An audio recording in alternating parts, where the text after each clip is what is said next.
Goods ವಾಹನದಲ್ಲಿ ಕಾನೂನು ಬಾಹಿರವಾಗಿ ಅನ್ನಭಾಗ್ಯದ ಅಕ್ಕಿ ಸಾಗಾಟ ಮಾಡುತ್ತಿರುವುದನ್ನು ಗಮನಿಸಿ ಅಧಿಕಾರಿಗಳು ಸೀಸ್ ಮಾಡಿದ ಘಟನೆ ಗಂಗೊಳ್ಳಿ ಬಳಿ ನಡೆದಿದೆ.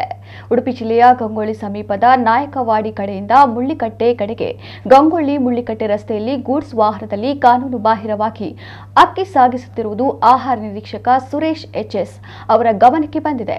ಬಳಿಕ ಗಂಗೊಳ್ಳಿ ಕುಜ್ಜಾಡಿ ಗ್ರಾಮದ ಮಂಗಿ ಕ್ರಾಸ್ ಬಳಿ ವಾಹನ ನಿಲ್ಲಿಸಿದಾಗ 24 ಪಾಲಿಥೀನ್ ಚೀಲಗಳಲ್ಲಿ ಕುಚ್ಚಲಕ್ಕಿ ಹಾಗೂ 4 ಪಾಲಿಥೀನ್ ಚೀಲಗಳಲ್ಲಿ ಬೆಳ್ತಿಗೆ ಅಕ್ಕಿ ಕಂಡುಬಂತು. ಒಟ್ಟು 1390 ಕೆಜಿ ಅನ್ನಭಾಗ್ಯ ಯೋಜನೆಯ ಅಕ್ಕಿಯನ್ನ ಯಾರಿಂದಲೂ ಖರೀದಿಸಿ ಹೆಚ್ಚಿನ ಬೆಲೆಗೆ ಅಂಗಡಿಗಳಿಗೆ ಮಾರಾಟ ಮಾಡಲು ತರಲಾಗುತ್ತಿತ್ತು ಎನ್ನುವ ಮಾಹಿತಿ ಲಭ್ಯವಾಗಿದೆ.